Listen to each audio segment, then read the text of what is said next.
পথ। এই যুবক ভাইদের হাতে যদি আপনাদের সন্তানগুলোকে তুলে দেন, এই সন্তানটা আপনার কখন দেশ বিরোধী হতে পারে না। কথা বলেন ঠিক কিনা? এই যুবক ভাইদের হাতে আপনাদের সন্তানগুলোকে তুলে দিলে সমাজ তো কখনো নষ্ট হবে না। কথা বলেন ঠিক কিনা? ও মুসলমান ভাইয়েরা, এই যুবক ভাইদেরকে যদি আপনারা সমাজে যদি ঠাই দেন, যুবক ভাইদের হাতে যদি আপনার ভাইদেরকে সন্তানদেরকে আপনারা তুলে দেন, তাহলে সমাজে কখনো অরাজকতা সৃষ্টি হবে না। সমাজে কখনো অন্যায়, ব্যভিচার, দুর্নীতি, অবিচার কখনো থাকবে না। কথা বলেন ঠিক কিনা? এই সমাজের ইসলামের রাজ কায়েম হবেই হবে ইনশাআল্লাহ। সেই জন্য সেই সমাজে রাজ কায়েম করতে হলে এই যুবকদেরকে কোরআনের পথে ফিরে আসার দরকার আছে না নাই? এই কোরআনের পথে চলতে গিয়ে, কোরআনের পথে আসতে গিয়ে আপনাকে যদি হাত দেওয়া লাগে, চক্ষু দেওয়া লাগে, পা দেওয়া লাগে, জীবনের সমস্ত কিছু যদি আল্লাহ রাস্তা বিরান করে দিতে হয়, ফাঁসির কাজটা যদি আপনাকে ঝুলতে হয়, কারা কারা রাজি আছে দু হাত দিলে আল্লাহরে দেখাও।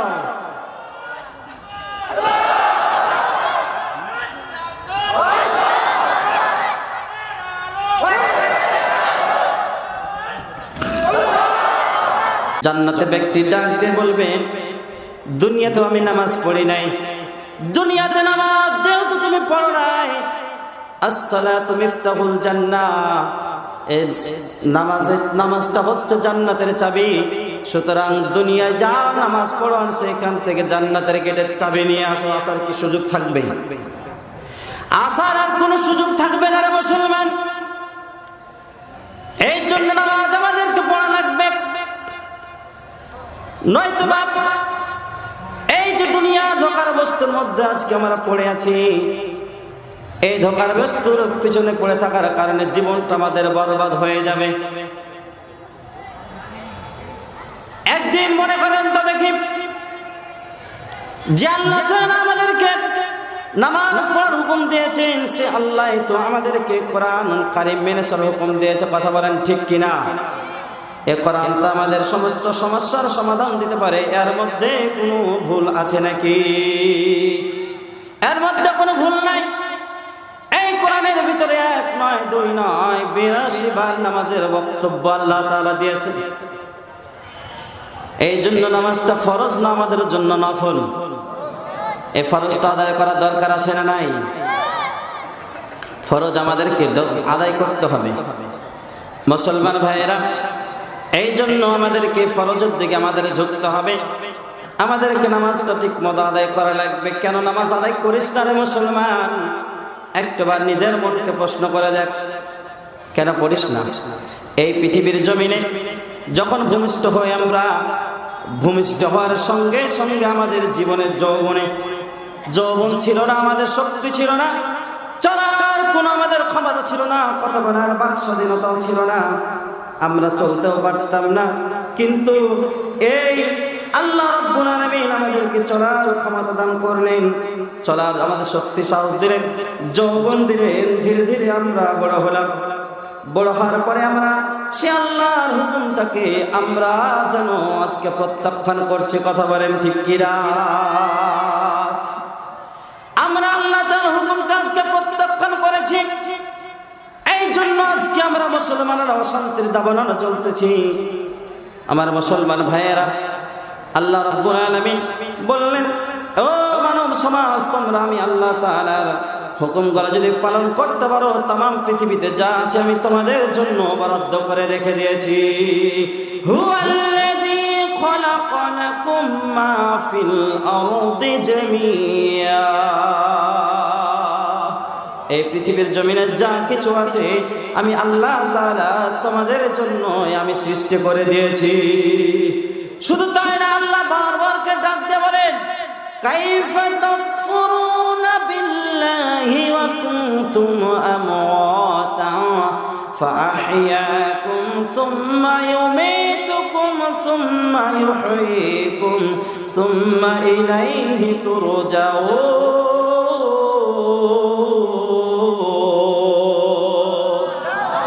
আল্লাহ ডাক দিয়ে বললেন, কাইফা তাকফুরুনা বিল্লাহি ওয়া কুনতুম আমওয়াতা, কোন জিনিস তোমাকে আমি আল্লাহ তাআলার কাছ থেকে তোমাদেরকে দূরে সরিয়ে রাখলো? কিসে তোমরা অবলম্বন করো? কি জন্য তুমি আমি আল্লাহর ব্যাপারে অবলম্বন করো? অথচ আমি আল্লাহ বলতেছেন, আল্লাহ তাআলা বলতেন, কাইফা তাকফুরুনা বিল্লাহি ওয়া কুনতুম আমওয়াতা, তোমরা ছিলে মৃত, আমরা ছিলাম কি? আমরা ছিলাম মৃত। এরপর আল্লাহ তাআলা আমাদেরকে জীবন দান করলেন, এরপর আবার আমাদেরকে মৃত্যুবরণ করা লাগবে, আবার সে আল্লাহ তাআলার কাছে আমাদেরকে ফিরে যাওয়া লাগবে। আল্লাহ তাআলার কাছে আমাদেরকে ফিরে যাওয়া লাগবে। তাহলে কেন আমরা আল্লাহ তাআলাকে বলে ভুলে যাই? কেন ভুলে যাই? আল্লাহর হুকুম কেন আমরা পালন করি না? কি কারণে করি না? আল্লাহ রাব্বুল আলামিন বারবার করে বলতেছেন, আল্লাযী আত'আমাহুম মিন জু'ইন ওয়া আমানাহুম মিন খাউফ। তোমাদের ক্ষুধা লাগলে আমি ক্ষুধা দূর করি, ভয় লাগলে ভয়ও আমি তোমাদের দূর করে দিই। তাহলে কেন তোমরা আমি আল্লাহ তাআলার ইবাদত তোমরা করতেছো না? কি কারণে করো না রে মুসলমান? এই দুনিয়াটা একটা পুতুল খেলার মতো। এই দুনিয়ায় আসবে, যাইবা, খেলতামাশা করতে করতে চলে যাবা। কিন্তু এই দুনিয়াতে আসার পরে আমাদের কিছু দায়িত্ব কর্তব্য আছে না নাই? আর দুনিয়া সিজনুল মুমিনিন ওয়া জান্নাতুল লিল কাফির। এই দুনিয়াটা হচ্ছে মুমিনদের জন্য জেলখানা, আর কাফিরদের জন্য হচ্ছে জান্নাতের বাগিচা। ও মুসলমান ভাইয়েরা, তারা আনন্দে চিত্তে বসবাস করবে আর দুনিয়া থেকে চলে যাবে। এখান থেকে তাদের জীবনের সমস্ত কিছু সার্থকতা শেষ। কথা বলেন ঠিক কিনা? পরকালে আর তাদের জন্য কিছুই থাকবে না। এই দুনিয়াটা পুতুল খেলা, এই দুনিয়াটা পুতুল খেলা। খেলা তো নয় রে বাবা রঙের মেলা, খেলা তো নয় রে বাবা রঙের মেলা।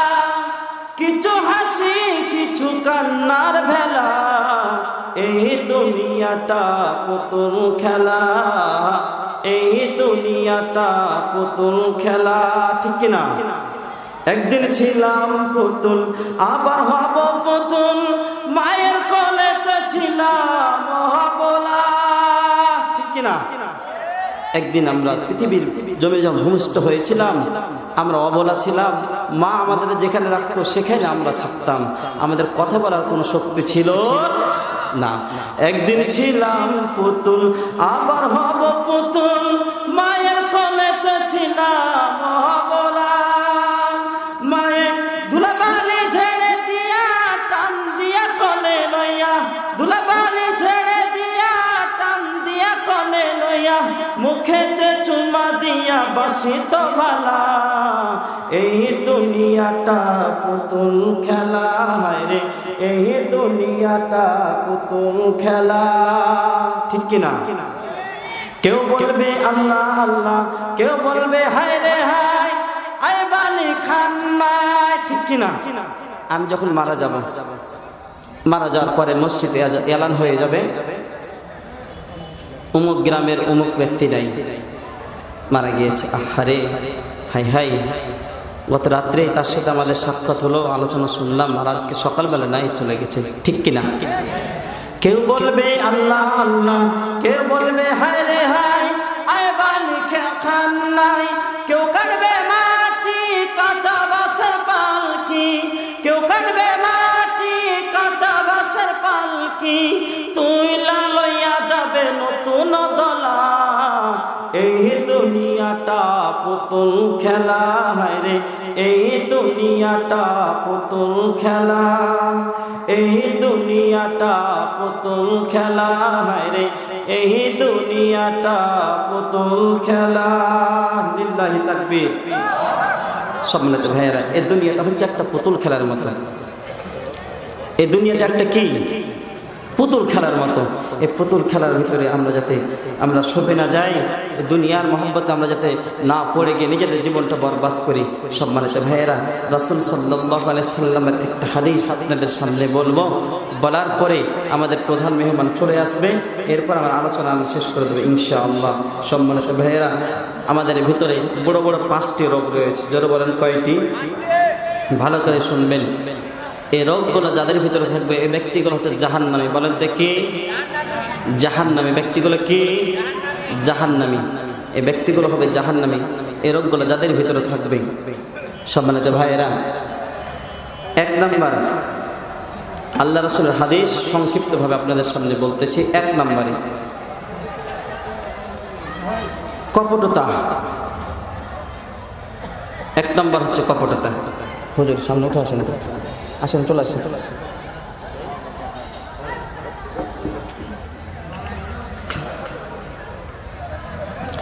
1 নম্বর হচ্ছে কপটতা।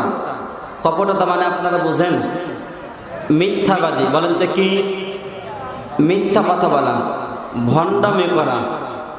এরপরে হচ্ছে অরাজকতা সৃষ্টি করা সমাজের বুকে, হই হুল্লোড় সৃষ্টি করা সমাজের মধ্যে, গন্ডগোল বাধাই দেয়া, মিথ্যা কথা মানুষের সামনে প্রচার করে দাও, এটা হচ্ছে কপটতা। বলেন তো কি আমাদের মধ্যে কি কপটতা আছে? হাদিসের ভাষায় সংক্ষেপে আপনাদের সামনে বলতেছি। 1 নম্বরের কপটতা। বলেন তো কি? মিথ্যা কথা বলেন। এই মিথ্যা আশ্রয় আমাদের কখনো নেওয়া যাবে না। ভাঙা ভাঙা কথাগুলো বলতেছি, ভালোভাবে শুনবেন। আলোচনা যাই করলাম না কেন, এখনকার কথাগুলো অতি গুরুত্বপূর্ণ। 2 নম্বর হচ্ছে হিংসা।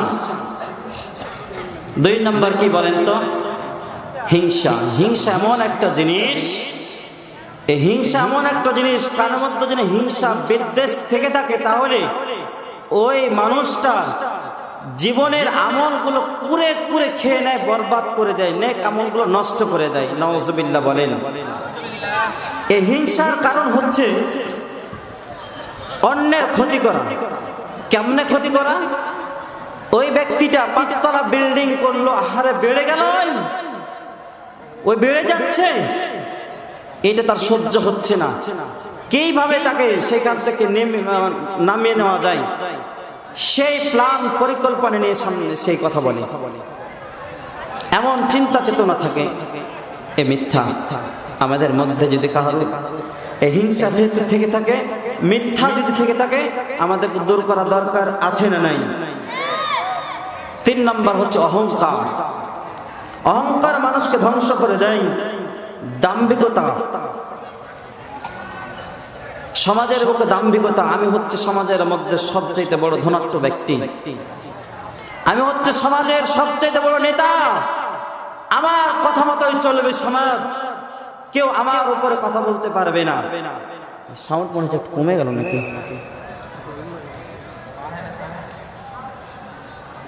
আমার উপরে কেউ কথা বলতে পারবে না। এই যে দাম্ভিকতা, অহংকার, বড়ত্ব প্রকাশ করা সমাজের বুকে, এই বড়ত্বটা আমাদের কাছ থেকে, আমাদের মুসলমানদের কাছে মানায় না। এমন মানুষ সমাজে আছে না নাই? কথা বলেন, আছে না নাই? ফেরাউন তারা নিজেদেরকে বড় মনে করেছিল।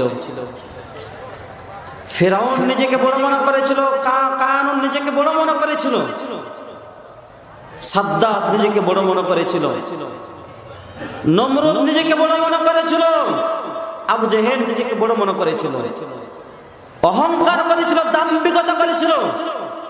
যে এতিম মুহাম্মদ, যার বাবা নাই মা নাই, সেই ব্যক্তিরা হবে নবী, তাকে আমরা মানব। আর আমরা এত বড় বড় সমাজপতি, আমরা এত বড় বড় নেতা, আমাদের কোনো কথা চলবে না, এটা মেনে নেওয়া যাবে না। সেই আবু জেহেল ধ্বংস হয়েছিল কি হয় নাই? হয়েছিল কি হয় নাই? আজকেও যারা সমাজের বুকে দাম্ভিকতা করে চলে, ওরা হচ্ছে আবু লাহাবের উত্তরসূরি। কথা বলেন ঠিক কিনা? আজকেও সমাজের বুকে যারা নিজেদের নেতৃত্বের কর্তৃত্ব খাটাতে যায়, এরা হচ্ছে আবু জেহেলের খালাতো ভাই। কথা বলেন ঠিক কিনা? এদেরকে আমাদের চিনে থাকার দরকার আছে না নাই? সম্মানিত মুসলমান ভাইয়েরা, এরপরে আমাদের সবচাইতে বড় এই হাদিসটা যখন পাঠ করি, তেলাওয়াত করি, হাদিসটার কথা যখন মনে পড়ে, তখন নিজেকে যেন সামনে রাখতে পারি না। 4 নম্বর হচ্ছে লৌকিকতা। বলেন তো কি লৌকিকতা? মানে লোক দেখানো, রিয়া। কোনো কাজ করতে গেলে এই কাজটা আমরা রিয়ার সাথে যাতে না করে ফেলি সেই দিকে আমাদেরকে লক্ষ্য রাখতে হবে। মুসলমান ভাইয়েরা একটু কান দেন, কান লাগান, একটু শুনেন ভালোভাবে। হাসরের ময়দানে আল্লাহ রাব্বুল আলামিন কাফির মুশরিকদেরকে জাহান্নাম তো দেবেন, পাশাপাশি আল্লাহ ঘোষণা অনুযায়ী যে সমস্ত বান্দাগুলোকে আল্লাহ তাআলা জান্নাতি বলে ঘোষণা করেছেন, এদের মধ্য থেকে কিছু মানুষকে আল্লাহ তাআলা জাহান্নামে পাঠিয়ে দিবেন। প্রশ্ন আসতে পারে যে জান্নাতি বলে আল্লাহ তাআলা ঘোষণা দিলেন, আমার জাহান্নামে কেন পাঠাবে? প্রশ্ন আসতে পারে কি পারে না ভাই? প্রশ্ন আসতে পারে। একটু ভালো করে মন দিয়ে শুনবেন। আল্লাহ তাআলা কিছু শহীদদেরকে ডাক দিয়ে বলবেন, ও শহীদেরা, তুমি জাহান্নামে চলে যাও, জাহান্নামে চলে যাও। এই শহীদ আল্লাহ তাআলাকে ডাক দিয়ে বলবে, আল্লাহ আমি জাহান্নামে যাব কেন? আমি জাহান্নামে কেন যাব? আল্লাহ বলবেন, জাহান্নামে যাও, চলে যাও। শহীদ ডাক দিয়ে বলবে, আল্লাহ তোমার ঘোষণা অনুযায়ী আমি জমিনের বুকে আমি জিহাদ করেছিলাম, তোমার রাস্তায় আমি লড়াই করেছিলাম, আমার বুকে তাজা রক্ত সবুজ ভূখণ্ডে আমি বিলিয়ে দিয়েছি তোমার রাজ কায়েম করার জন্য। আজকে আমি কেন জাহান্নামে যাব? আল্লাহ ডাক দিয়ে বলবেন, তুই জমিনের বুকে, সমাজের বুকে তুমি বীরত্ব ঘোষণা পাওয়ার জন্য, বীর পাওয়ার জন্য, বাহাবা পাওয়ার জন্য, লোকে তোমার শহীদ বলবে, সেজন্য তুমি জিহাদ করেছিলা। লোক দেখানো তুমি জিহাদ করেছিলা, তুমি তো সেটা পেয়ে গেছো জমিনের বুকে, তুমি তো সে খেতাব পেয়ে গিয়েছো। তুমি তো আমি আল্লাহকে সন্তুষ্ট করার জন্য তুমি জিহাদ করো নাই, শহীদ হও নাই। আজকে যাও, জাহান্নামে চলে যাও। আজকে জাহান্নামে চলে যাও, জাহান্নামে পাঠিয়ে দিবে। এরপরে আল্লাহ তাআলা কিছু দানশীলদেরকে ডাক দিবে। দানশীলদেরকে ডাক দেওয়ার পরে তাদেরকে বলবে, যাও জাহান্নামে চলে যাও, যাও জাহান্নামে চলে যাও। এই দানশীল ব্যক্তি আল্লাহ তাআলাকে বলবে, আল্লাহ আমি কেন জাহান্নামে যাব? তুমি তো বলেছো, মাসালুল লাযীনা ইউনফিকুনা আমওয়ালাহুম ফি সাবিলিল্লাহি কামাসালি হাব্বা আমবাতাস সাবআ সানাবিলা ফি কুল্লি সুমবুলাতিন মিয়াতু হাব্বা।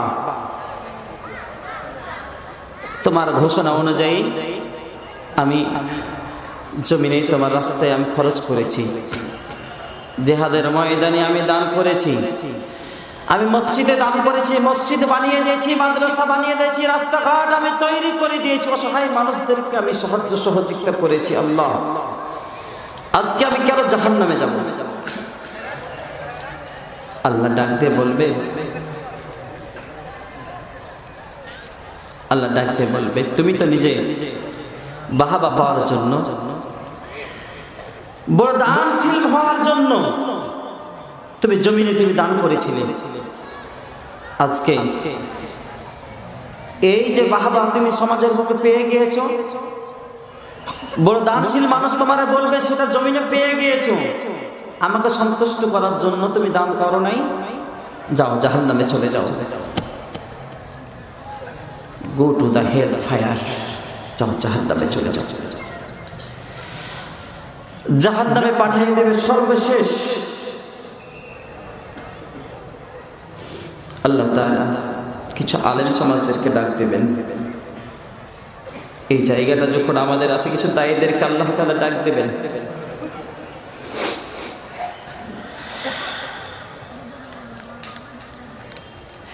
কিছু দায়ীদেরকে আল্লাহ তাআলা ডাক দিয়ে বলবে, যাও তুমি জাহান্নামে চলে যাও। এই কথাটা যখন আসে, বুকটা কেঁদে ওঠে, ভয় ভয় মনে অনেক ভয় হয়।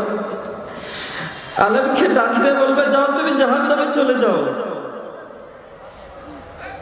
যাও। আলেম ডাক দিয়ে বলবে, আল্লাহ আমি কেন জাহান্নামে যাব? আমি তো সমাজের মুখে আমি তোমার কোরআন দ্বারা আমি মানুষকে ডাক দিয়েছি, মানুষকে আমি তোমার দ্বীনের মধ্যে ডাক দিয়েছি, মানুষকে আমি কোরআন শিক্ষা দিয়েছি, নামাজ শিক্ষা দিয়েছি, হাদিস শিক্ষা দিয়েছি, তোমার রাসূলের দেখে আসা সেই দিনের দায়িত্বগুলো পালন করেছি। আজকে আমি কেন জাহান্নামে যাব?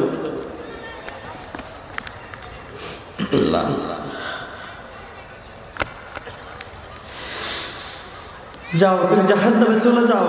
তুমি তো জমিনের বুকে তুমি বাহাবা পাওয়ার জন্য তুমি ডাক দিয়েছো, বড় আলেম খেতাব পাওয়ার জন্য তুমি সমাজের মানুষদেরকে ডাক দিয়েছো। বাহারুল ইলম, জ্ঞান সাগর তোমাকে বলবে মানুষ, এর জন্য তুমি ডাক দিয়েছো। আজকে তুমি তো সেই বাহাবা পেয়ে গিয়েছো। যাও, তুমি আজকে জাহান্নামে চলে যাও। বড় কষ্ট লাগে এই কথাগুলো যখন আমাদের মনে পড়ে, হাদিসগুলো যখন আসে আমাদের সামনে, না জানি বা আমাদের বক্তব্যগুলো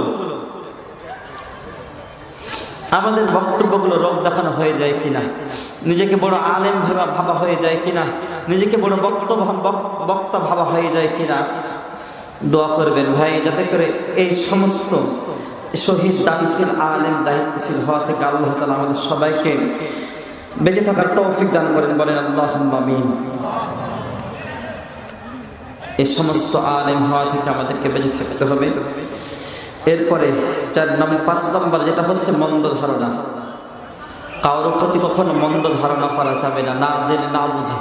আমরা সমাজের বুকে যখন আমরা চলাফেরা করি, সমাজের বুকে চলাফেরা করতে গিয়ে আমরা মানুষের বিরুদ্ধে আমরা বিভিন্ন সময় বিভিন্ন রকম মন্দ ধারণা করে থাকি।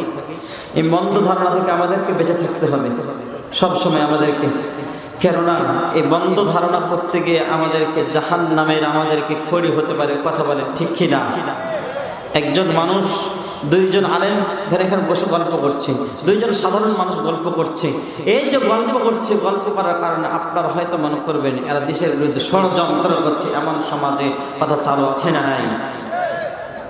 5 জন মানুষ এখানে কথা বলতেছে, 5 জন মানুষ কথা বলতেছে। তারা কি কথা বলতেছে না জেনে না বুঝে আপনি তাদের বিরুদ্ধে বিরূপ একটা মন্তব্য করে বসলেন, এটা হচ্ছে মন্দ ধারা। বলেন তো কি?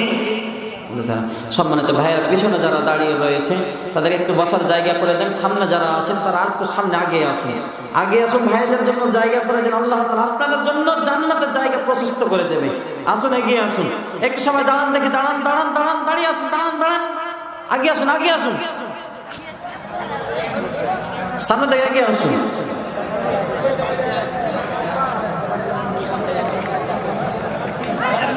আগে আসুন, সামনে থেকে কালেমা পড়ুন। লা ইলাহা লা ইলাহা লা ইলাহা লা ইলাহা লা ইলাহা ইল্লাল্লাহু মুহাম্মাদুর রাসূলুল্লাহ সাল্লাল্লাহু আলাইহি ওয়াসাল্লাম। সম্মানিত ভাইয়েরা, আমাদেরকে 5টা বিষয় আপনাদের সামনে যে উল্লেখ করলাম, এই 5টা বিষয় থেকে আমাদেরকে বেঁচে থাকতে হবে। 1 নম্বর আপনাদের সামনে আমি বলেছি কপটতা। বলেন তো কি? কপটতা, মিথ্যা থেকে আমাদেরকে বেঁচে থাকতে হবে। এই কপটতা থেকে আমাদেরকে বেঁচে থাকতে হবে। আল্লাহ তাআলা আমাদের সবাইকে বেঁচে থাকার তৌফিক দান করুন। সকল বলে আল্লাহুম্মা আমিন। এই মেরাজের রাত্রি আল্লাহ রাব্বুল আলামিনের পক্ষ থেকে স্পেশালি আল্লাহ তাআলা 3টা জিনিস আমাদের জন্য উপহার নিয়ে এসেছে। বলেন তো কয়টি? 3টে জিনিস আল্লাহ তাআলা উপহার নিয়ে এসেছে। 1 নম্বর হচ্ছে 5 ওয়াক্ত নামাজ। জোরে বলেন, কয় ওয়াক্ত নামাজ? 5 ওয়াক্ত নামাজ। এই 5 ওয়াক্ত নামাজ আমাদেরকে পড়া লাগবে। 2 নম্বর যে সূরা বাকারার শেষের 2 আয়াত, এই 2 আয়াতে ফজিলত মর্যাদা রয়েছে। আপনারা একটু বাড়ি থেকে তাফসীরটা খুলে দেখবেন, একটু আমল করার চেষ্টা করবেন। 3 নম্বর হচ্ছে সবচেয়ে বড় আমাদের পাওয়া সেটা যে ক্ষমার দরজা আল্লাহ তাআলা আমাদের জন্য দান করেছে। সুবহানাল্লাহ বলেন সুবহানাল্লাহ। এই ক্ষমা দরজা আজকে আমাদের আছে বিধায় আজকে আমরা সমাজে এখন পর্যন্ত যে অন্যায় অপরাধ করতেছি আমরা, আল্লাহ তাআলা আমাদেরকে বাঁচিয়ে রেখেছেন। বলেন আলহামদুলিল্লাহ। বলেন আলহামদুলিল্লাহ। সম্মানিত ভাইয়েরা, আমাদের প্রধান মেহমান চলে আসতেছে, আমরা কথা দীর্ঘায়িত করব। লিল্লাহি তাকবীর, লিল্লাহি তাকবীর। প্রধান বক্তার আগমন, প্রধান বক্তার আগমন। জাতারাবাসীর পক্ষ থেকে, তাফসীর কমিটির পক্ষ থেকে লিল্লাহি তাকবীর, লিল্লাহি তাকবীর। আল্লাহ তাআলা এই মাহফিল কমিটিকে কবুল করুন, মাহফিলকে কবুল করুন, বক্তা শ্রোতা যারা আছে সবাইকে কবুল করুন, সকলে বলে আল্লাহুম্মা আমিন। সম্মানিত ভাইয়েরা, আপনাদের সামনে কথা আমি বাড়াবো। গত বৃহস্পতিবারে দিন আমি কুষ্টিয়া ইউনিভার্সিটি দেখলাম, তখন সেখানকার একটা দৃশ্য আপনাদেরকে বলি। রাত 12টার পরে আমি সেখানে প্রবেশ করেছি। কুষ্টিয়া ইউনিভার্সিটির ক্যাম্পাসে যখন গেলাম, কিছু যুবক ভাইয়েরা সেখানে খেলাধুলা করছে, কিছু যুবক ভাইয়েরা সেখানে হাফ প্যান্ট করে ঘোরাঘুরি করছে, কিছু যুবক ভাইয়েরা জায়গা জায়গা বসে বসে আড্ডা দিচ্ছে। আরেকটা মেসের দিকে গেলাম আমি, সেখানে আমার এক ভাই আমাকে রিসিভ করে নিয়ে গেল। রাত্রি তখন 12:30, রাত্রি তখন 12:30, 12:30 বেজেছে। সেখানে যাবার পরে ভাইয়েরা আমাকে বললো, ভাই আপনি তো ক্লান্ত হয়ে এসেছেন, আপনি একটু ফ্রেশ হয়ে রেস্ট নিন। আমরা রেস্ট নিতে আরম্ভ করলাম। এমন সময় রাত্রি 1টা বাজে, হঠাৎ করে কান্নার রোল, হঠাৎ করে কান্নার রোল। গত বৃহস্পতিবার রাত্রির কথা বলছি আপনাকে, কুষ্টিয়া ভার্সিটির পাশে এক মেসের কথা। হঠাৎ করে কান্নার রোল পড়ে গেল রাত 1টা বাজে। যে সমস্ত যুবক ভাইয়েরা কেমন 20 তাদের বয়স, কারো বয়স 22, কারো বয়স 23, এইরকম 20 থেকে 23-এর মধ্যে ভাইদের বয়স, হঠাৎ করে কান্নাকাটি করে রাত 1টা বাজে। তখন কেন কান্নাকাটি করছে জানেন? তার আওয়াজ করছে, আল্লাহ আমি তোমার ইবাদত ঠিক মতো করতে পারি না। আল্লাহ আমি আল্লাহ রাসূল যে আমাদের কাছে আমানত দিয়ে গেছে, এই আমানতটা ঠিক মতো আমরা দায়িত্ব পালন করতে পারি না। আল্লাহ সেজন্য আমাদের প্রতি তুমি বেজার হয়ে যেও না। শুনতে পাচ্ছি কান্না করতেছে তারা, পাশের রুমে আমি রেস্ট নিচ্ছি। এই যুবক ভাইয়েরা কারা আপনারা জানেন? এই যুবক ভাইয়েরা হচ্ছে আমাদের দেশের সম্পদ। এই যুবক ভাইদের হাতে যদি আপনাদের সন্তানগুলোকে তুলে দেন, এই সন্তানটা আপনার কখন দেশ বিরোধী হতে পারে না। কথা বলেন ঠিক কিনা? এই যুবক ভাইদের হাতে আপনাদের সন্তানগুলোকে তুলে দিলে সমাজ তো কখনো নষ্ট হবে না। কথা বলেন ঠিক কিনা? ও মুসলমান ভাইয়েরা, এই যুবক ভাইদেরকে যদি আপনারা সমাজে যদি ঠাঁই দেন, যুবক ভাইদের হাতে যদি আপনার ভাইদেরকে সন্তানদেরকে আপনারা তুলে দেন, তাহলে সমাজে কখনো অরাজকতা সৃষ্টি হবে না, সমাজে কখনো অন্যায়, ব্যভিচার, দুর্নীতি, অবিচার কখনো থাকবে না। কথা বলেন ঠিক কিনা? এই সমাজের ইসলামের রাজ কায়েম হবে ইনশাআল্লাহ। সেই জন্য সেই সমাজের রাজ কায়েম করতে হলে এই যুবকদেরকে কোরআনের পথে ফিরে আসার দরকার আছে না নাই? এই কোরআনের পথে চলতে গিয়ে, কোরআনের পথে আসতে গিয়ে আপনাকে যদি হাত দেওয়া লাগে, চক্ষু দেওয়া লাগে, পা দেওয়া লাগে, জীবনের সমস্ত কিছু যদি আল্লাহ রাস্তা বিরান করে দিতে হয়, ফাঁসির কাজটা যদি আপনাকে ঝুলতে হয়, কারা কারা রাজি আছে? দু হাত দিলে আল্লাহরে দেখাও।